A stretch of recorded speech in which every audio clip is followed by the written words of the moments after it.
ഏകദേശം ഒരു 9:30 ആകുമ്പോഴേക്കും നമ്മൾ മനാലിയിലേക്ക് എത്തി. നല്ലൊരു സുഖമുള്ളൊരു തണുത്ത കാലാവസ്ഥയൊക്കെ ആയിരുന്നു അവിടെ. അങ്ങനെ ഞങ്ങൾ ഓട്ടോയിൽ കയറി റൂമിലോട്ട് പോയി. ഇടുങ്ങിയ വഴികളിലൊക്കെ കൂടിയിട്ട് ഞങ്ങൾ ഹിൽ ടോപ്പ് എന്ന് പറയുന്ന ആ ഒരു ഹോട്ടലിൻ്റെ അടുത്തേക്ക് എത്തി. നല്ല ഭംഗിയുള്ള റൂം, പുറത്തുനിന്ന് ജനലൊന്ന് തുറന്നിട്ട് കഴിഞ്ഞാൽ ആ ഒരു പുറത്തത്തെ മനോഹരമായ കാഴ്ചകൾ കാണാൻ പറ്റുന്നുള്ളൊരു ആഗ്രഹം ഉണ്ടായിരുന്നു. തുറന്നിക്കുമ്പോഴേക്ക് അടുത്ത ഒരു ബിൽഡിങ്ങിൻ്റെ ചുമരാണ് നമ്മൾ കാണുന്നത്. 1050 രൂപയാണ് അന്ന് റേറ്റ് വന്നിട്ടുള്ളത്. ഒരു സിദ്ധു എന്ന് പറയുന്ന ഒരു ഹിമാചലിൻ്റെ തനതായിട്ടുള്ള ഒരു ഫുഡ് ഐറ്റം നമ്മൾ കണ്ടു. ഒരു പച്ചക്കളറും ഒരു ചുവന്ന കളറൊക്കെയുള്ള ചട്നിയൊക്കെ തന്ന് സിദ്ധു എന്ന് പറഞ്ഞ ഒരു ഫുഡ് ഐറ്റംസ് നമ്മൾ രണ്ടാൾ ട്രൈ ചെയ്തു. അമ്മയൊക്കെ ഉണ്ടാക്കി തരുന്ന പ്ലേറ്റിൽ ഇഡ്ഡലി മാവ് ഒഴിച്ചിട്ട് പ്ലേറ്റ് അപ്പം എന്നൊക്കെ പറയും, അല്ലെങ്കിൽ ആവിയപ്പം എന്നൊക്കെ പറയുന്നത്, ആ ഒരു ടൈപ്പ് ടേസ്റ്റാണ് കിട്ടിയത്. അവിടെ ഒരു പ്രശസ്തമായിട്ടുള്ള ഒരു ക്ഷേത്രമാണ് ഹിഡുംബി ദേവി ടെമ്പിൾ. ഞങ്ങൾ നടന്നിട്ട് പോകാമെന്നുള്ളൊരു തീരുമാനത്തിലെത്തി. കാഴ്ചകളൊക്കെ കണ്ട് ആസ്വദിച്ചിട്ട് പോകാമെന്നുള്ളൊരു ഉദ്ദേശമായിരുന്നു.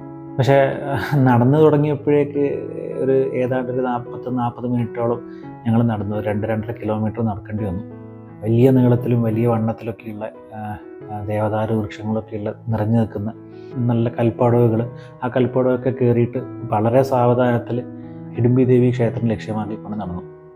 പഞ്ചപാണ്ഡവരിൽ രണ്ടാമനായിട്ടുള്ള ഭീമൻ്റെ ഭാര്യയാണ് ഹിഡുംബി ദേവി. ഹിഡുംബി ദേവി എന്ന് പറയാൻ പറ്റുമോ എന്ന് വെച്ച് കഴിഞ്ഞാൽ അതൊരു ദേവിയായിട്ട് പരിണമിക്കുന്നതിന് മുമ്പേ ഹിഡുംബി രാക്ഷസിയായിരുന്നു. അപ്പം ഹിഡുംബിക്ക് ഹിഡുംബ എന്നുള്ള ഒരു സഹോദരനുണ്ടായിരുന്നു. അപ്പം അങ്ങനെ അവർ രണ്ടാളും കൂടെ വസിച്ചിരുന്ന ആ ഒരു കാടാണ്. പഞ്ചപാണ്ഡവരൊക്കെ കാട്ടിലേക്ക് പോയ സമയത്ത് കുന്തി ദേവിയും ബാക്കിയുള്ള 4 ആൾക്കാരും കുറച്ച് സമയം വിശ്രമിക്കാം, എന്നിട്ടാവട്ടെ ഇനി യാത്ര എന്നുള്ള ഒരു തീരുമാനത്തിൽ എത്തിച്ചേരുകയും അവിടെ വൃക്ഷത്തിൻ്റെ കീഴെ വിശ്രമിക്കുകയും ചെയ്തു. അപ്പം ഭീമൻ അന്നേരം ഒരു കാവൽക്കാരനായിട്ട് അവിടെ കാത്തു നിൽക്കാം എന്നുള്ളൊരു വിശ്വാസത്തിൽ അവർ ഉറങ്ങി. അപ്പം അങ്ങനെ നിൽക്കുന്ന സമയത്ത് ഹിഡുംബനും ഹിഡുംബിയും മനുഷ്യൻ്റെ മണം കിട്ടുന്നത്. അപ്പം പിന്നെ അതാരാണ്, എവിടെ നിന്നാണ് വരുന്നത്, എന്താണെന്ന് അന്വേഷിച്ചിട്ട് വരാൻ വേണ്ടിയിട്ട് ഈ ഹിഡുംബിനെ സഹോദരൻ പറഞ്ഞയച്ചു. അങ്ങനെ അവിടെ എത്തി ഈ ഭീമനെ കണ്ട മാത്രമേ തന്നെ ഹിഡുംബി ആകൃഷ്ടയാവുകയും കല്യാണം കഴിക്കണം എന്നുള്ള ഒരു അഭ്യർത്ഥന പറയുകയും ചെയ്തു. ഭീമനെ നിരസിച്ചു. ഈ ഹിഡുംബി തിരിച്ചു വരാത്തത് കാണുമ്പോഴേക്ക് ഹിഡുംബൻ അന്വേഷിച്ചിട്ട് വന്നു. അപ്പോൾ അങ്ങനെ ഇവർ തമ്മിൽ വർത്തമാനം പറഞ്ഞിരിക്കുന്നതാണെങ്കിൽ ഞാൻ നിന്നെ കൊല്ലും നല്ല ഒരു ഭീഷണിയൊക്കെ മുഴക്കിക്കൊണ്ട് ഭീമനോട് തമ്മിൽ ഒരു ഘോരമായിട്ടുള്ള യുദ്ധം നടന്നു. ദേവദാരു വൃക്ഷങ്ങൾ ഒക്കെ പിഴുതെടുത്തിട്ട് തമ്മിൽ അടിക്കുന്ന ആ ഒരു രംഗമൊക്കെ അച്ചമ്മയൊക്കെ കുട്ടിക്കാലത്ത് കഥകളിൽ പറഞ്ഞിരിക്കുന്ന ഒരു ഓർമ്മയുണ്ട്. ഈ ഘോരമായിട്ടുള്ള യുദ്ധം കഴിഞ്ഞിട്ട് ഭീമൻ ഹിഡുംബനെ കൊന്നു. ആ ഒരു കല്യാണമൊക്കെ കഴിഞ്ഞ് അവർക്കൊരു കുട്ടിയുണ്ടായി. ആ കുട്ടിയാണ് ഘടോൽകജൻ. മഹാഭാരതത്തിൽ പരാമർശിച്ചിട്ടുള്ള ആ ഒരു പുരാതനമായ ഒരു സങ്കേതമാണ് അവർ മനാലിയിൽ ഞങ്ങൾ കണ്ടത്. കുരുക്ഷേത്ര യുദ്ധത്തിൽ ഘടോൽകജൻ കൊല്ലപ്പെടുകയും അതിനുശേഷം ഹിഡുംബി ഈ നിബിഡമായ വനത്തിലേക്ക് തിരിച്ചു വരികയും അങ്ങനെ ധ്യാനത്തിൽ ഇരിക്കുന്നതായ ഒരു സങ്കല്പത്തിലൊക്കെയുള്ള ആ ഒരു ക്ഷേത്രമാണ് ഹിഡുംബി ദേവി ടെമ്പിളിൽ. ആ ഹിഡുംബി ദേവി അമ്പലത്തിൻ്റെ ചുറ്റുമുള്ള മരങ്ങളുടെ കൂട്ടം കാണുമ്പോഴേക്ക് മനോഹരവും കണ്ടാൽ ഭീതിജനകവും അതേസമയം അത്ഭുതം ഉളവാക്കുന്നതുമായ മരങ്ങളുടെ കൂട്ടങ്ങൾക്കിടയിൽ ഓടിയിട്ടുള്ള നടപ്പ് ഒരു സുഖമുള്ളൊരു നടത്തായിരുന്നു. പോകുന്ന വഴിയിൽ ഒരു യാക്കിനെ കണ്ടു. അപ്പോൾ യാക്കിൻ്റെ മുകളിൽ കയറാം എന്നുള്ളതും പ്ലാനിലുണ്ടായിരുന്നു. ആ യാക്കിൻ്റെ മുകളിൽ തന്നെ കയറാൻ നോക്കി. അങ്ങനെ ആ ഒരു ആഗ്രഹം കൂടെ നടന്നു. 150 രൂപയാണ് അവർ ചാർജ് ചെയ്തിട്ടുണ്ടായിരുന്നത്. ജസ്റ്റ് ആ യാക്കിൻ്റെ മുകളിൽ കയറാനും ഫോട്ടോ എടുക്കാൻ വേണ്ടിയിട്ടൊന്ന് പോസ് ചെയ്യിപ്പിക്കാൻ വേണ്ടിയിട്ടും.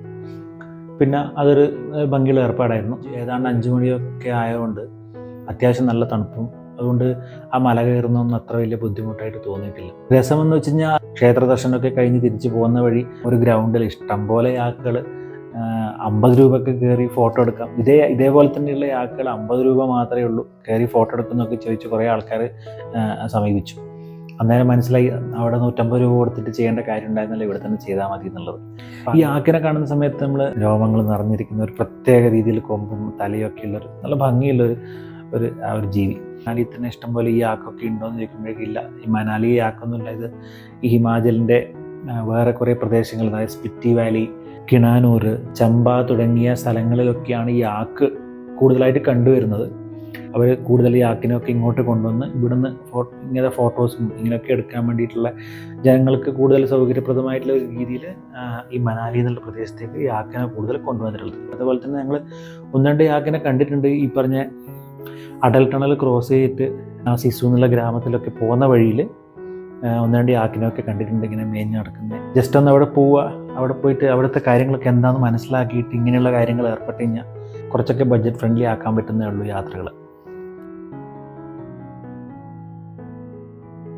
പിന്നത്തെ രസമുള്ളൊരു പരിപാടിയായിരുന്നു ഈ മനാലിയുടെ തനതായ പാരമ്പര്യമായിട്ടുള്ള ഡ്രസ്സൊക്കെ ഇട്ടിട്ട് ഫോട്ടോ പോസ്റ്റ് ചെയ്യുക എന്നുള്ളത്. അപ്പോൾ കുറേ ആൾക്കാർ ഇങ്ങനെ ഫോട്ടോഷൂട്ട് ചെയ്തുകൊണ്ടിരിക്കുന്നതാണ്. എന്നാൽ പിന്നെ അതും കൂടെ നമുക്ക് ചെയ്ത് കളയാം. ഏകദേശം ഒരു 2 ആൾക്കാർക്ക് 200 രൂപ ആണ് അവർ പറഞ്ഞത്. 2 ആൾക്കാർ മനാലി ട്രഡീഷണൽ ഡ്രസ്സിലൊക്കെ ഇട്ട് കുറച്ച് ഫോട്ടോസൊക്കെ എടുത്തു.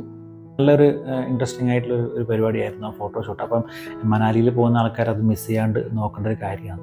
അതൊക്കെ നമ്മൾ ഇടിയിപ്പിക്കുന്ന സമയത്ത് മനാലിയിൽ അവർ എത്ര വർഷമായി ജീവിക്കുന്നു, അവർ ഇതിനാണോ തൊഴിൽ ചെയ്തുകൊണ്ടിരിക്കുന്നത് ഒക്കെ ചെയ്യുമ്പോൾ 10, 30, 40 വർഷമൊക്കെ ആയിട്ട് ഇതേ പരിപാടി ഇതൊക്കെ ചെയ്തുകൊണ്ടിരിക്കുന്ന ആൾക്കാരാണെന്ന് പറഞ്ഞു. അതൊക്കെ ഒരു എക്സ്പീരിയൻസ് ആയിരുന്നു.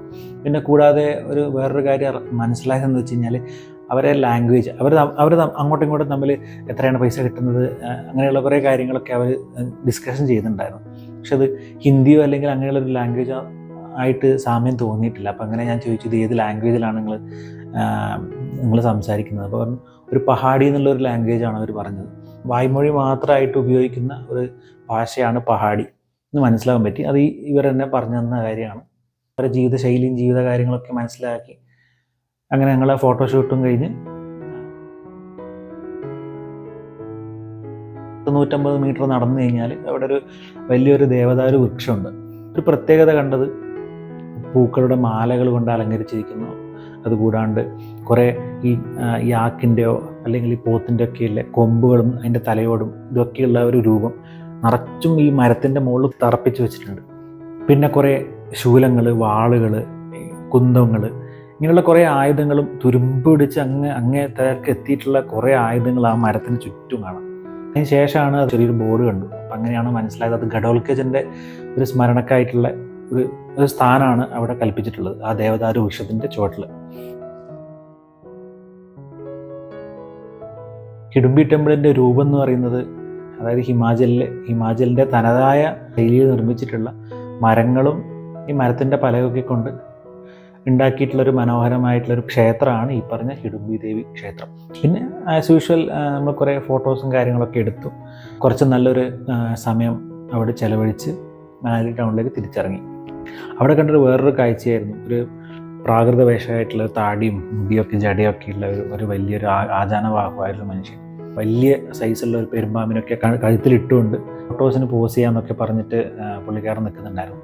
ഒരു പ്രത്യേകത തോന്നിയുകൊണ്ട് ഫോട്ടോ എടുക്കാൻ നോക്കിയെങ്കിൽ അയാളത് ഫോട്ടോ എടുക്കാൻ വിട്ടില്ല. പുള്ളൊച്ചപ്പടാക്കി ഫോട്ടോ എടുക്കാൻ പറ്റില്ല. കാരണം അങ്ങനെയുള്ള കാര്യങ്ങളൊക്കെ ചെയ്ത് കഴിഞ്ഞാൽ ചിലപ്പോൾ പോലീസൊക്കെ പിടിക്കുമായിരിക്കാം. അപ്പോൾ അതിൻ്റെ മുകളിൽ പുള്ളിക്കാരൻ്റെ ഉപജീവനം എന്നുള്ള രീതിയിൽ ചെയ്യുന്നതായതുകൊണ്ട് ഞങ്ങൾ പിന്നെ ഫോട്ടോ എടുക്കാൻ നിന്നിട്ടില്ല.